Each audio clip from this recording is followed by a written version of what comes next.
Hi everyone, Helena here, and Kelly is there on the other side. Woohoo! Which is really quite a fun and exciting kind of moment for us. Not often that we do it this way. So, welcome. I miss you too, honey. Oh, hilarious. So, welcome. As you know, we help speakers, authors, and coaches to build a business on your terms. And we're going to be talking a little bit about that today. The buzz in our business, because we always like to do a bit of buzz in our business, what's been happening, and remind you that we would love to know what the buzz is in your business, because actually it makes a big difference. Put it in the comments below. If people are already saying things, then that makes me very, very happy. The buzz in our business, and we're quite excited, aren't we, Kelly? Like really excited because in 1 week's time we will be seeing those of you that we've already met before, who are coming to the Christmas party. And meeting hopefully many of you who we know. Yeah, exactly, who we know through the Connection Hub, which, you know, if you're not a member of the Connection Hub, that's actually where the good stuff happens. So please do join the Connection Hub. We'd love a little bit of that. But actually, we're going to be meeting you for the first time, and we would really just welcome you coming along and saying hello and celebrating your year and sharing the goodness of you with all of us, which would be really rather good. So I think Kelly's probably now shared everything out in all of the different places. So let me tell you. I'm just about to put the Christmas link for the link to the Christmas party. So anybody who isn't currently coming, it's free, and we have prizes. That's the main enticement. We have prizes. So yeah, the link's in the comments now if you want to come and join us next Tuesday in London. We'll see you there. Yeah, we really will. It's at central London from 5 till 9. So, you know, it's not a you have to be there for the whole of the time, and it's a you can drop in. So even if you've got another party to go on to later, or you've come from a lunch that day, we will welcome you with open arms. And for those of you who are in the Connection Hub, look for the balloons. You'll see what we mean. Which is really rather good. Now, on to the subject matter for today. So, you know, this happens quite a lot. Something that we're hearing quite a few comments about is this whole, how do I safeguard my own IP? How do I safeguard the intellectual property that I'm creating, the way in which I'm doing what I'm doing? I'm a bit scared to share new ideas. I don't quite know how to do it. So we thought we would tackle this, and we are going to put the caveat in right here and now. We have several members in the Connection Hub who are much better at the legalese around all of this, but we're coming at this from a perspective, and Kelly's definitely going to put links to all of those people below. And I think Celeste, I can see Celeste already here. Joined us already, right? Good. I'm delighted. So there are some people who know a lot more about this from a legal standpoint than we do. And what we would really, really welcome is just you absolutely asking your questions around all of this IP, because we're going to tag everybody who has got an expertise in this so that they can actually answer it later, even if you want. So if you're on a hashtag replay, do the hashtag replay. But really, we wanted to start off the conversation and get you thinking about, what do you need to know, and what can you start to do that actually really protects your IP. So it's a big subject. Before I'm going to take over, yeah, I'm just going to let my dog out. Hang on. Which is always one of those things. Both of us have actually got dogs, so you may well find that I need to do that. We have a very well-trained dog in this house. You might have heard it a minute ago. He rings the bells when he wants to go out, because that means he really needs the toilet. So if I don't let him out when he rings those bells, it's a bit of an accident. Oh, bless him. Well, we you know, so. And again, the same thing may well happen here in this household, but that's just how it works. So we'll just see how all of that works as we do what we do. So back to the topic. Let's get back focused in the room. So totally. We all know that we've heard the term that imitation is the ultimate flattery that you can have, right? And so you know you're doing a good job, and you know you're onto something when people start copying you. but that shouldn't be the reason why you allow it or that it's right. So what Correct. we want to cover today, and as Helena says, we're not the legalese people, we're going to connect you with those people. What we want to do is raise your awareness of what you should know, what you can control, and also how to do this as a speaker, author, or coach, because there are real practical things that you don't have to spend lots of money on, that you can earn the right, have that authority stance on your IP. But we also need you to be aware of what you need to do when you want to actually protect something that's really valuable and that people are start to copying. So you can see loads of people joining. I know this is a hot topic. We've been speaking to quite a few people. I know that people have put comments up before the live about what they want answers. So we've definitely included all of this into the live. Yeah. So I want to can not only caveat this by saying we're not the legal people, but I also want to say, and I'm sure many of you watching this are of the same opinion of me, is that really there isn't new information in the world, right? Unless you're an inventor, of course, then you're going to be coming up with new things. But generally, for speakers, authors, and coaches, we are just repackaging, repurposing models, information that we've learned, and we're adding in our experiences to it, or we're making adaptations and improvements and enhancements to what we've already learned to make it more bespoke or update it for this day and age. So what we're doing with our own concepts isn't actually saying, oh, I own this, this is I've invented this. It's actually the process that you've created around existing information. And this is why there's very blurred lines around one of the legal words we're going to use is IP, which means intellectual property. So we will explain what that is and what that encompasses, but that's about as far as jargon as we're going to talk today, because to be honest with you, I don't know a lot of legalese.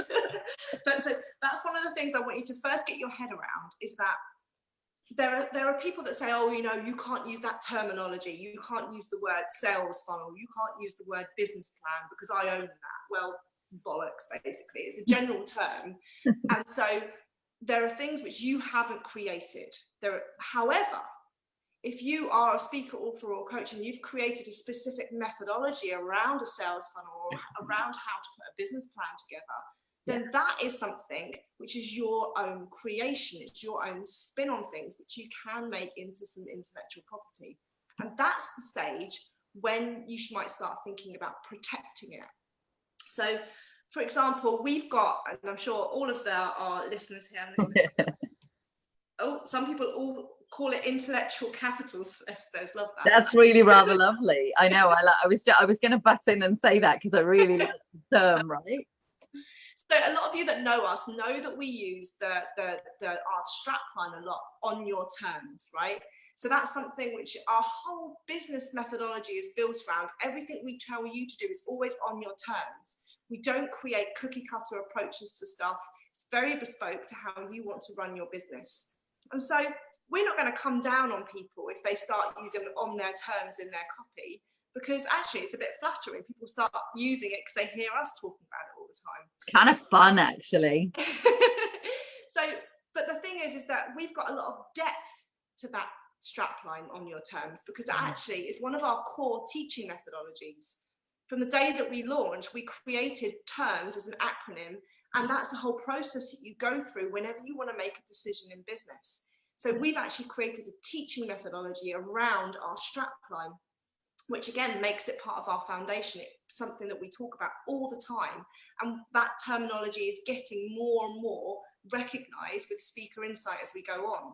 Mm-hmm. So it's just thinking about how you can use your own IP to your advantage. And sometimes, this is the main point I want to get across today, is that it isn't just based on the legal documents around what you own.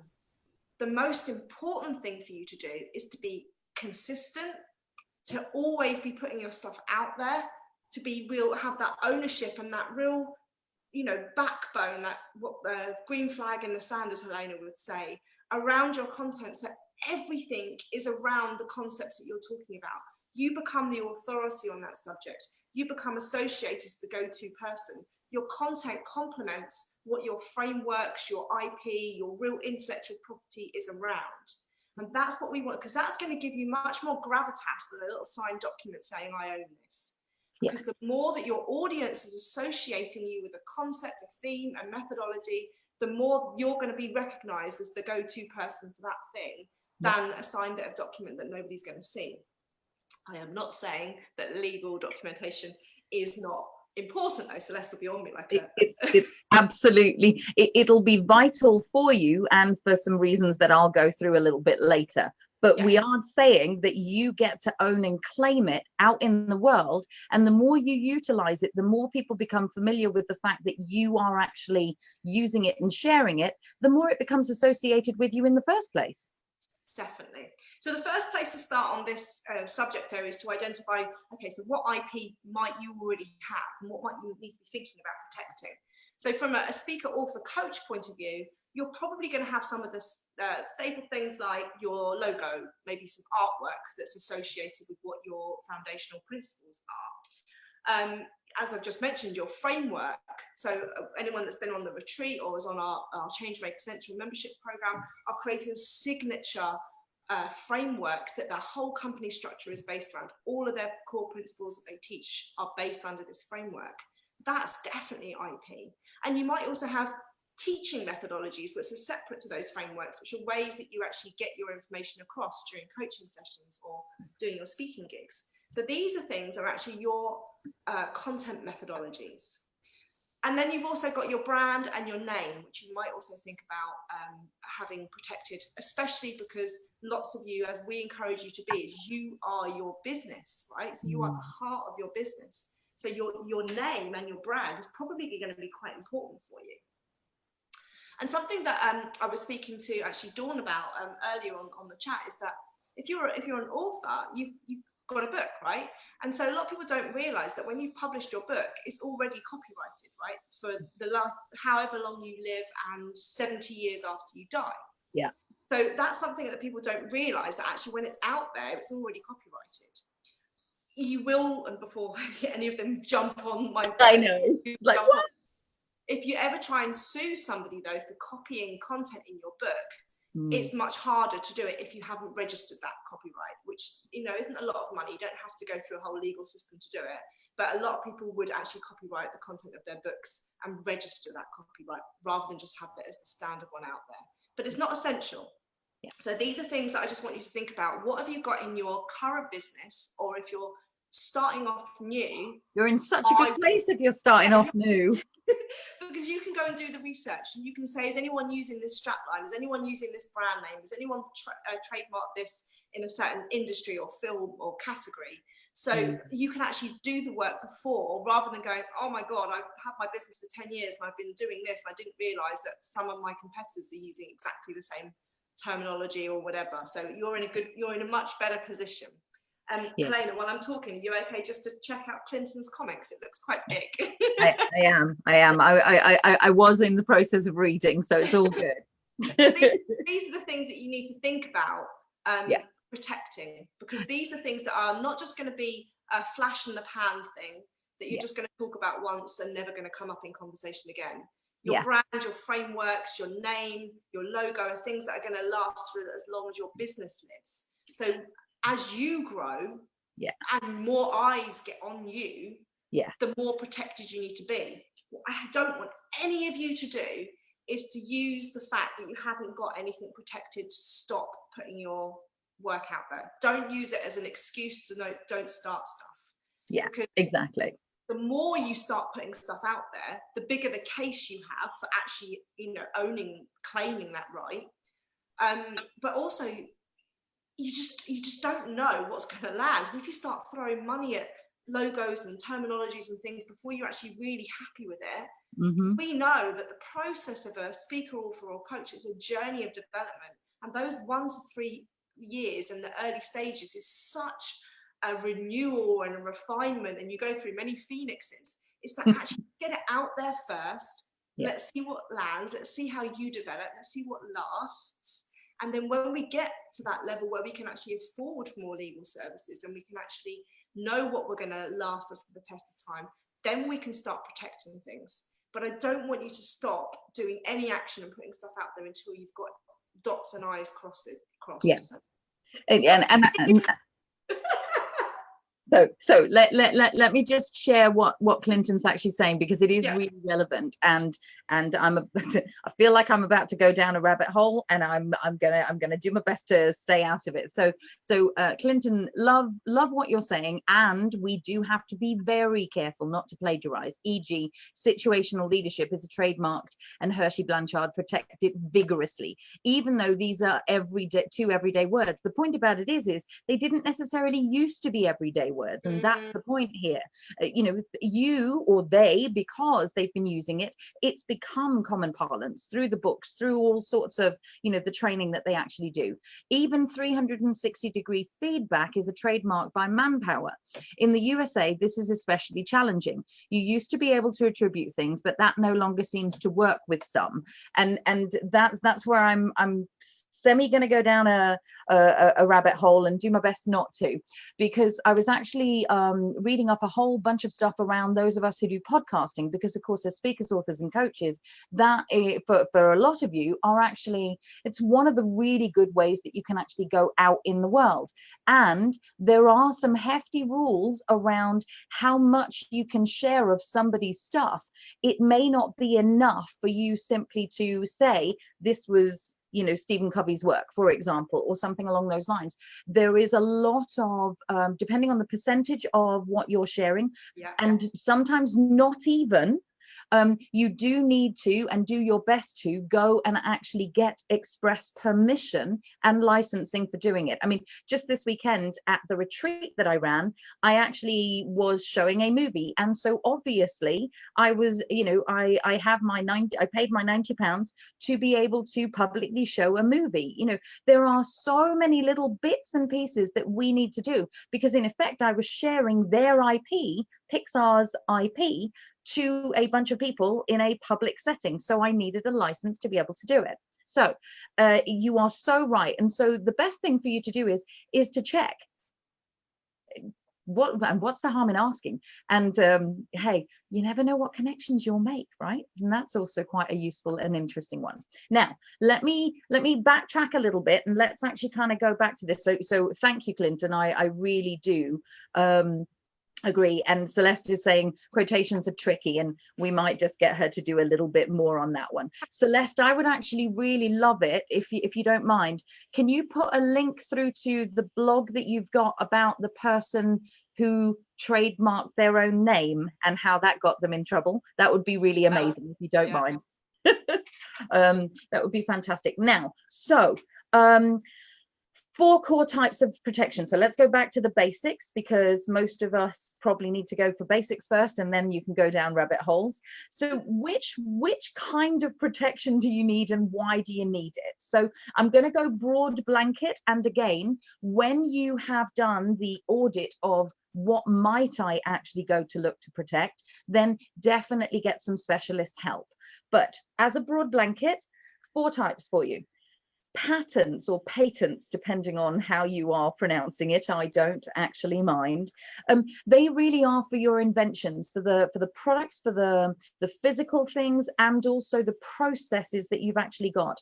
Interestingly, you can actually patent some business methodologies, but they may only stay for a period of time, up to 17 years in the States. I think it's 20 here.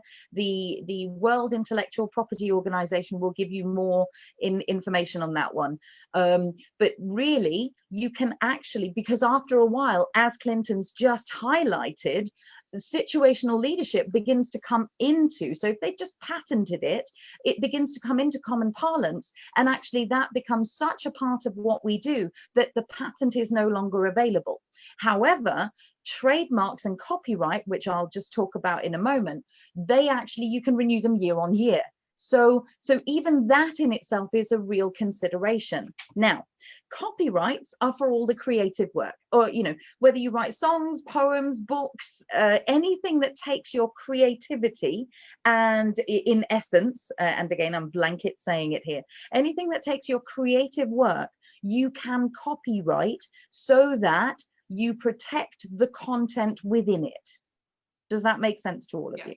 So that's the bit that kind of hopefully allows you to go, okay, this is my work and these are my words and this is how they go out in the world. So if somebody somewhere else starts to use them, you have a recourse to actually go, those are that's my stuff. That's my stuff. That includes bits of songs, which is quite an interesting one as well. A few cases of that, haven't we, with Ed Sheeran and people like that? Completely and utterly. So, you know, kind of, and again, it's about that, as Clinton says, it's the fierce protectiveness that you can actually do around what's really important for you. Trademarks are more around the whole kind of brand protection. So Kelly was talking earlier on about the logos, about the slogans, the brand kind of elements that you actually use. So your trademarks are more for the kind of one-off static components that are actually in there that you want to protect in that way. So we have, you know, sort of like got a little TM after our on your terms, because actually we are utilizing that as a trademark. We are becoming synonymous, or it is one of our things that we are using to become synonymous with in that way. And then the final piece is the designs in themselves. So the actual visual components of your products, the appearance of them in some way. So that can be very useful for some of you to go, oh, I hadn't thought about the fact that I could actually, you know, protect the imagery around something. But if you think about it, so if you think about if I say just do it, I'm pretty certain you understand that that could be trademarked, and the swoosh, that little, you know, beautiful kind of thing, that's a visual component. So, you know, exactly. I was just going to say, Celeste, I absolutely know. TM, I'm getting there bit by bit, you know, building blocks, Lego first, right? On that bit, Helene, I think it's quite interesting going back, God, when we started 11 months ago. I know, right? But actually, when we had our logo designer create our Speaker Insight logo, we loved what she came up with. Yes. But actually, when we looked at it and we actually got some advice around it, you see the speech bubble that it was in, yes, actually looked like the speech bubble of LinkedIn. And they said, if you launch that, yeah, it's so on color and brand and dimensionally wise and all that, it so covers the LinkedIn, yeah, logo that you'd be taken down instantly. So yeah, when you're talking about imagery and design, these are things you have to consider, right? Because we loved it, but we loved it because it was so familiar to us as a brand. Yeah, we had to change it to a speech bubble, which was less. Yeah. It took us a moment or two to go, why do we love it so much? Oh, because we've seen it before. Oh, right. Okay, good. And so that was quite an interesting one to actually pay attention to as well, that you really do check. And there are some places where you can search, and Kelly, I think you've got some links where we can actually, where people can do their checking. If not, yeah, we'll put them in afterwards, because actually the key here is to really, again, as Kelly said, don't be scared to go out there, but do double check what's already in place, particularly if you're starting out, you know, because you can actually double check that you are being original, so to speak. Has somebody come up with something, or shall I continue? I'm just getting the links up. Okay, great. So the 4 core reasons, and there may well be more, but we've distilled it down to 4 again. The 4 core reasons why you might choose to actually protect any one of these other 4, you know, the trademarks, the copyright, etc. So 1, you really do want to protect your business from the competitors, because if you've got a USP and you've got some really good material, you want to be able to actually make the most of that and set your business apart using it. So it you know, 1, it's to protect it, and then the second thing is to enforce it, as Clinton just said earlier on. You know, it's like it makes it much easier and much cheaper for you to enforce your protection if you have the protection. Proving that something is yours, you know, if you've actually already got it, that makes a lot of sense. So I would highly recommend that you also have, so here's the thing, an idea isn't able to be trademarked, copyrighted in any way, shape or form, but something that has a history of creation. So Kelly and I, you know, have emails going back and forth talking about on your terms. We have a whole kind of process that we went through that actually begins the history of creation of that element coming into being, to the extent where we go, do we want to protect it? And that becomes the question for us, right? Do you want to say something, or are you just smiling No, at? I just remember all the diagrams of us drawing it out and then having the acronyms like, oh my God, it spells terms. And so Exactly.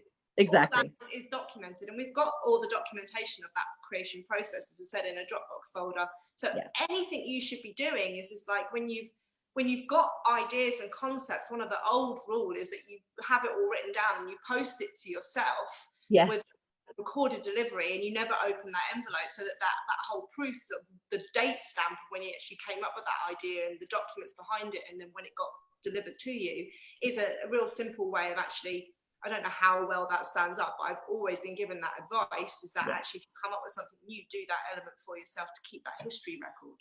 Exactly. And so that simply allows you to be able to enforce it. So when somebody is in breach of the copyright or whatever it is, it is a lot easier for you, because you've got that history of creation, or indeed you've just got that protection for you, because the others then have to disprove rather than prove, sort of that it's theirs, not yours, in some way.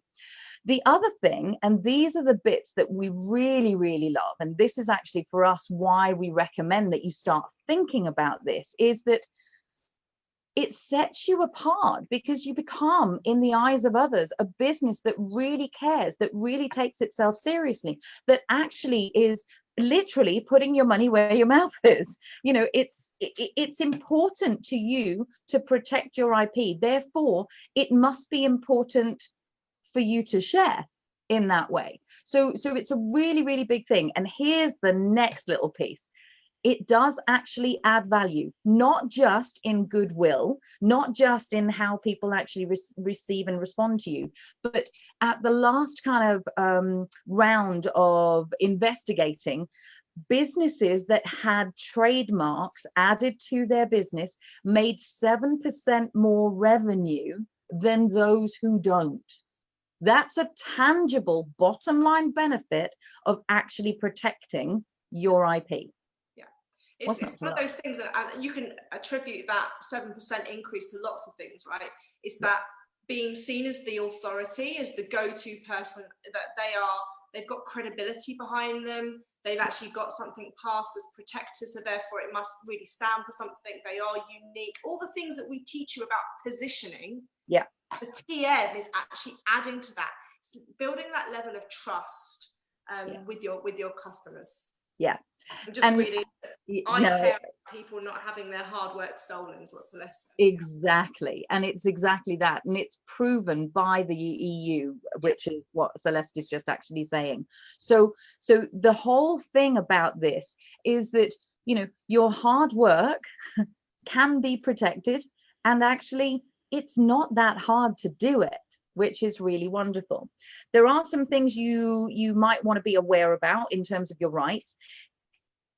And this is a big one, right? Because, we talk about repurpose. I like what Kelly said just now around, your messaging is actually your IP, but we also then talk about repurposing it and, changing it into different formats. Well, here's something interesting. If you've created the content and the design, you automatically own it. However, let's say you're turning that into an app, or you're turning it into some kind of software, you are actually, because unless you're really brilliant and you know how to do everything, you probably will need to enlist somebody to actually create the code that develops that app or that sort of thing. Now, here's the tricky bit. You need to get the rights back off of people who've designed it for you, because otherwise they have the rights to the work that they did within it. So this is where your confidentiality agreements come in, your non-disclosure agreements come in, and you absolutely having the sole rights to a product, even though people produced a bit of work for you. People have definitely come across legal support, right? This is when I would get in touch with some of the people that we do recommend you to, because they know how you go about this. It's a simple procedure, but it's things that people don't know they need to do and they overlook. And it's only when you're in the limelight and you're that big superstar that people come back and go, hey, I own that. Yeah. And you just go, no, I just did all the hard work. Hang on. What's going on there? So the other thing about that is of course your IP can be sold.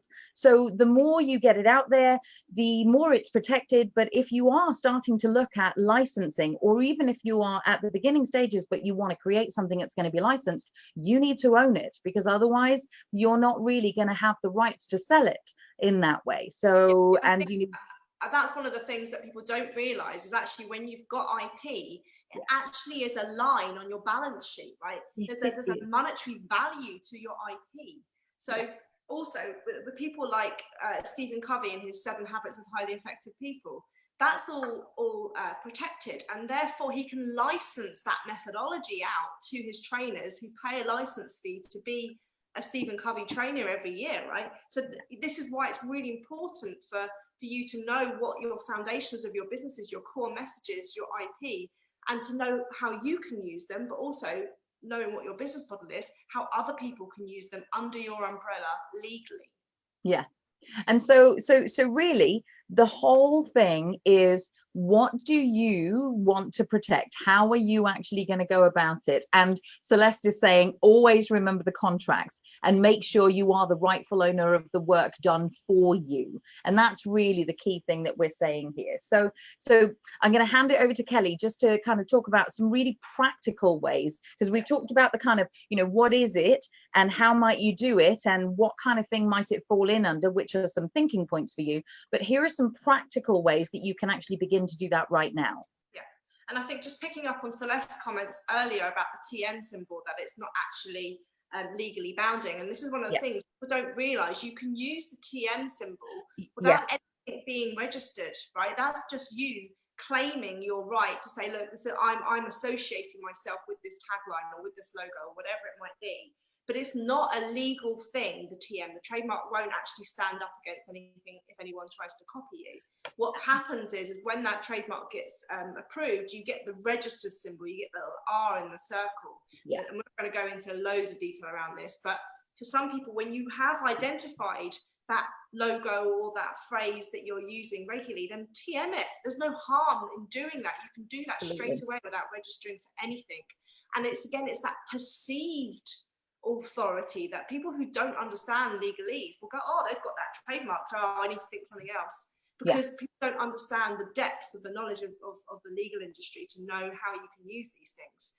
So again, it's just a little caveat that I know, I just wanted to pick up on what Celeste said earlier about you not being fully protected, but it's seeing how you can use the TM to your advantage. So let's get into the practical ways. These are the things that I want you to think, maybe to write down after you've done that audit that Helena said of what have you got in your business that you can IP. These are some common ways that are really simple for you to do to help protect your stuff on top of going down the legal route. The first one that I encourage everybody to do is to watermark your videos. So when you're doing videos for an online course, or you've put stuff out there like your little show reels or your information videos, then just have your logo or your website that actually is a watermark. It's really easy to do on the editing process. And so if anyone shares that video, they know that it's actually attributed to your brand, your company.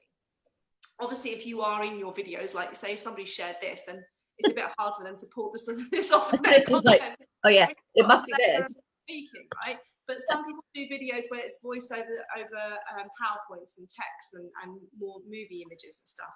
So watermark your videos. You can even watermark your ebooks. You can digitally watermark them. So it's a process which is not so much, it's more about tracking your books. So you can actually see where they're being read. It's a nice process that some publishers do.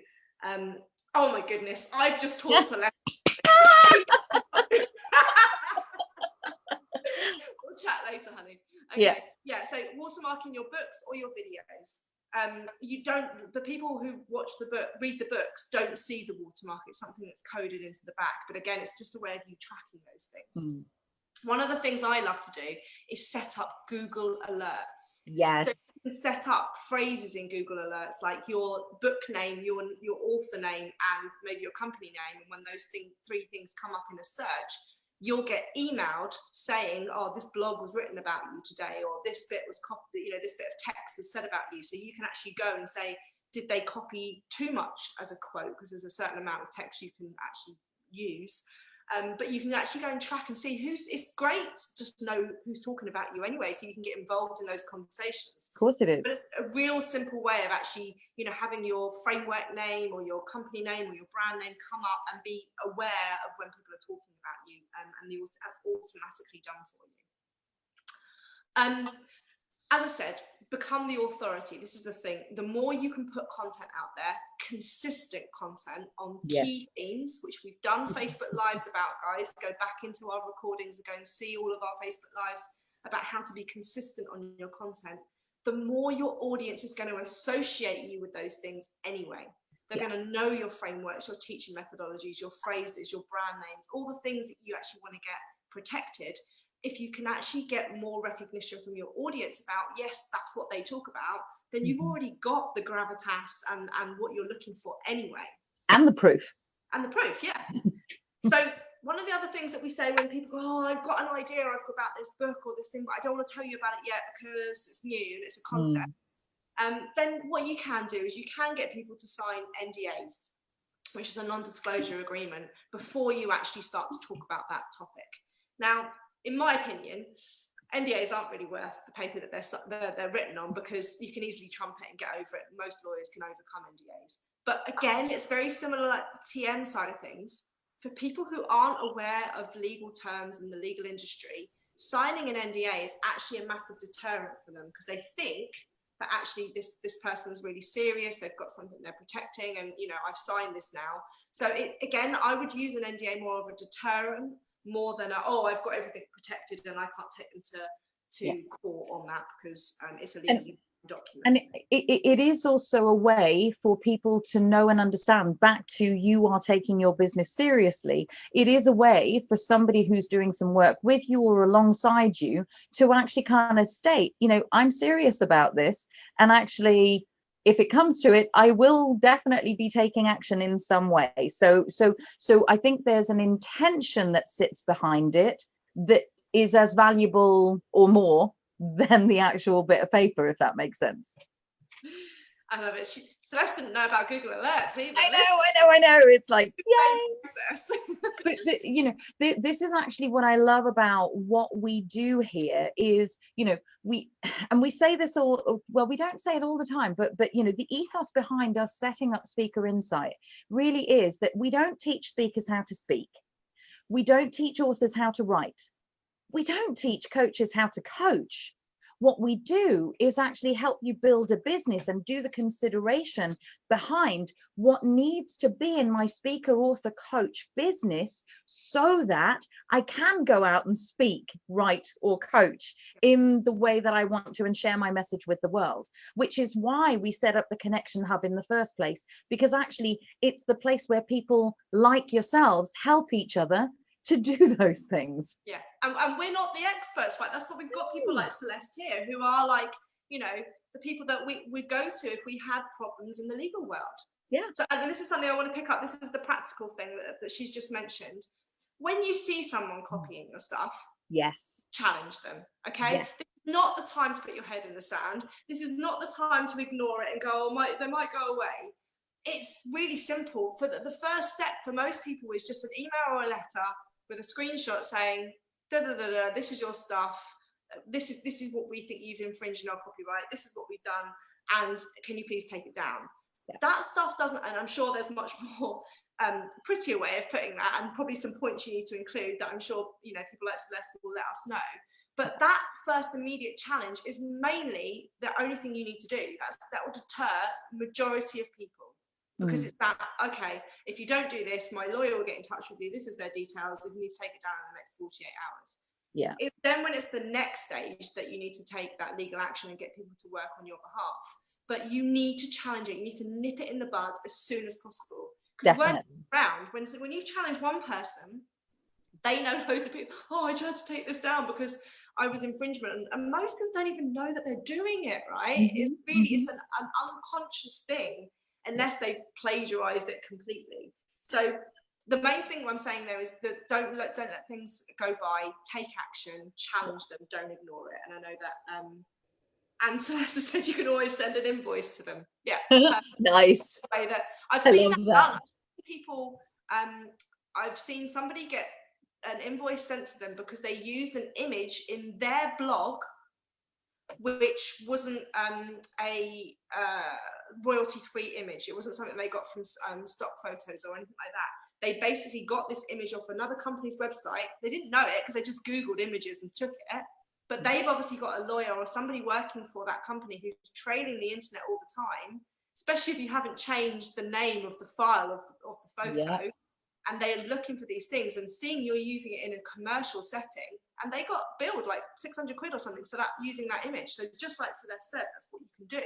And they have to pay it, right? Because they're infringement of copyright. Yeah, and one of the, if you do have illustrations, if you do have things like this, and again, it's just another practical one, most photos, you may or may not know this, have a title, but they also have an alternative title. So there is nothing to prevent you from putting your ownership piece in that alternative title, just again as another level of protection, particularly if they are, for example, the illustrations from your book, or, you know, for someone like Darren in here, who has a beautiful set of books called The Lowly Chicken, you know, those images are really attractive, and so how does he protect those images and make sure that he keeps the ownership of those, as an example? Yeah, so I think what we need, those are the practical things that all of you watching this can do now. They don't cost anything, you can be getting on with them. And then as your brand grows, as more eyes get on you, then you can hire, you know, in-house lawyers and IP people to actually be trawling the internet on your behalf and challenging people and doing all that process for you, because you're going to get more eyes on you, but you're going to have to pay for that service, and you need to be big enough to pay for that service. So we want to give you some practical things to start off with, to know what you need to protect, and then to know what you need to grow into as you and your business grows. Yeah. When I worked with Sherlaws, who are one of the biggest coaching companies in Europe, they taught me this lovely little slogan, which always stuck in my head, which was that it takes 6 seconds to copy an idea or some content. It takes 6 months to copy a product or a service, but it takes 6 years to copy a culture. Mm-hmm. And so when you're building a business and you've got that, you know, foundational element of who you are and everything works in that business as a culture, that's really hard to copy, right? Because you've got so many elements to that. Yes, somebody could copy an idea or a blog or whatever it might be, but really, in the grand scheme of things, if they haven't got that culture and foundation, they're not going to be known as the go-to person. They're going to go, oh yeah, I've seen that in Sherlaws or wherever you got it from. They're always going to associate it back to the person that's got that culture. Yeah, so I love that, and that really goes back to what we teach in Speaker Insight, that you are the heart of your business. So all of your information, your IP is based around you, and people can't copy you. They haven't had your life. They haven't had your experiences. So they might say the same words, but they can't copy you. And that's why we want you to start with the work, get your stuff out there as you, and then grow your legal support as you grow. Yeah. And so as a summary, you know, because there's quite a lot in this particular kind of training that we've got. Inara's deciding that it's time for her to actually kind of join in, bless her. Apologies. You know, you may just see a dog pop up any moment now, but here are my calls to action for you.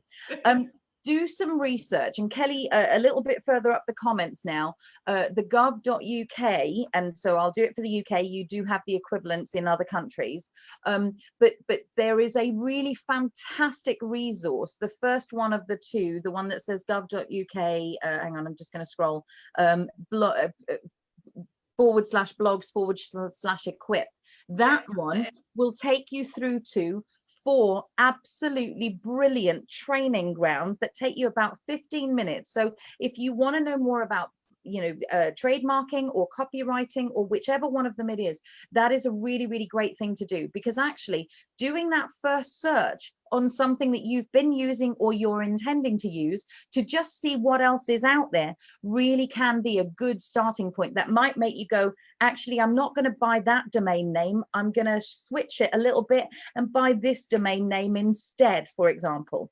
And the same thing is and the second thing that we invite you to do is take some time out, like get a day together, start looking in your Dropbox, start looking at everything you teach, everything you share, all of your keynotes, everything that you actually use within the business, and start to look at what's mine, absolutely and truly. What do I use of somebody else's? Am I actually kind of using it and giving the correct kind of accolades where they're used?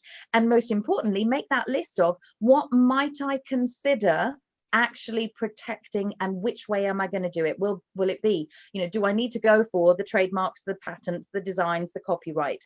And obviously the biggest thing for us is connect with the likes of Celeste and Shireen and Joe and oh, there we go. So Kelly, I put the 3 people that we love and trust and think their support is awesome. And obviously randomly they're all women. We've put their websites in there, and we've tagged them as well, so you can connect with them in the Connection Hub. Joe's actually not on Facebook as an individual, as a person, but her company is. But everyone else, I put the link in there to their websites, and then you can connect with them. They're great people. They've got outstanding wisdom. They demystify everything for you, make it accessible, easy for you to understand, and they're working for you, right? As Celeste says, she really cares that people don't steal your content, right? Yay, which is really good. And the thing about it is this is one of those definite areas where you go, ask for help. Definitely. And the biggest thing for us is, don't be shy to say what your things are. The 4 intentions for me are one of my core pieces of IP, and it is the thing that I am associated with. So when it goes into the book, when it goes into all sorts of places, that's what needs to happen. So start sharing it, be associated with it. And I'm going to cut myself short now because my dog is now whining. Use the toilet. So I'm going to go. You say goodbye to the people, Kelly. Bye, lovelies. Stop the thing. I know, I'm going to. All right, See you guys. later. Bye, everyone. Ask your questions.